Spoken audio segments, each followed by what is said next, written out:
Hello everyone, welcome to my Shogi channel. Today, I will explain draw and illegal move rules.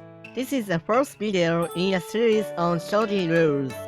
If you want to watch another video, please check the video description below. In Shogi, if you learn how to move or drop a piece, you have understood most of the rules. However, we must also remember the draw rules and illegal moves that sometimes occur. A draw in Shogi occurs at a 2% rate in professional games. Even in professional games, although very rare, illegal moves have occurred. Therefore, you should also remember these rules well. Now, let's learn the rules for draw rules and illegal moves. First one, draw rules. In Shogi, there are two draw rules, repetition and impulse. First, let's learn repetition. When the same movements and same balls occur 4 times, the game ends in a draw. This situation is called repetition in the Shogi rule. For example, look at this diagram. You take your opponent's gold in an attempt to break the opponent's castle. First, the opponents drop their gold to defend. You continue to attack further, but your opponent defended further. And the same ball repeatedly appears. Repetition can occur in such a stalemate situation. Next, let's run the impulse. In rare cases, both kings invade the opponent's camp. This situation is called double entering kings. In these cases, if both players have enough defenses, neither player can corner the king and the game will not be settled. Therefore, the points determine the outcome of the game. Counting each other's pieces on the board and the piece stand, the rook and bishop are counted for 5 points, the gold, silver, knight, lance, and pawn for 1 point. In a professional game, a player with less than 24 points loses. If both players have 24 points or more, the game is a draw. The rules for scoring are not completely standardized, and the 27-point method is sometimes used by amateurs. I mean, in an amateur game, a player with less than 27 points loses. If both players have 27 points or more, the game is a draw. The 27-point method is also used by Shogi and 81 Dojo, famous shogi sites that are available in English.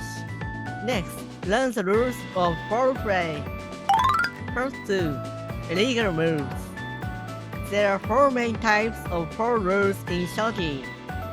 2 pawns, drop from mate, illegal drops or moves on the last line, and making perpetual check 4 times.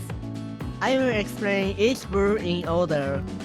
2 pawns is the move to drop a pawn on the file where another unpromoted pawn exists. It is permitted to drop a pawn in the file where the promoted pawn is placed.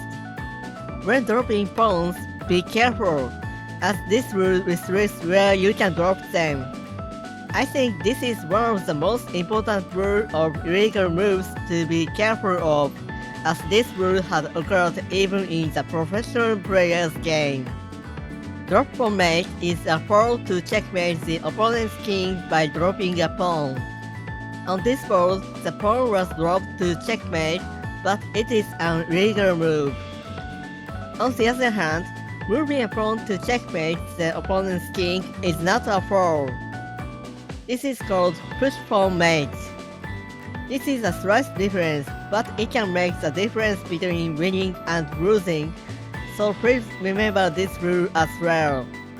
By the way, it is not a fall if the pawn drop is not checkmate move at the moment it is dropped. For example, from this board, you can checkmate after dropping a pawn. The pawn will be taken back by the rook, but you can checkmate by promoting your knight. In this case, this is not a drop pawn mate because the piece that checkmate is the promoted knight, not the dropped pawn. The next 4 is illegal drops or moves on the last line. Knights, lances, and pawns can only go straight. In other words, they are stuck when you advance to the top ranks. Therefore, when you drop these pieces, do not drop them where they cannot move. Also, when you move these pieces, you must promote them if they would otherwise be stuck. Incidentally, I have never seen anyone do this illegal move because there is no advantage to play this for. The last illegal move I explained is making Perpetual check 4 times. I explained repetition is a draw, but the rules are different when moving these checks. When one player repeatedly checks and the same board appears 4 times, the player who repeatedly checks loses. Note the difference that this rule is a draw in chess, but a fall in shogi. Since repetition is not possible without mutual agreement, there is little chance of the draw in shogi. That's all my explanation of draw and illegal moves. Both rules are relevant to the outcome of the game, so please remember them. In particular, watch out for foreplay until the end of the game, because one wrong move can make you lose immediately. Also, I will upload next video, how to notate Kifu. I hope you will enjoy this future video. Thank you for watching and see you in my next video.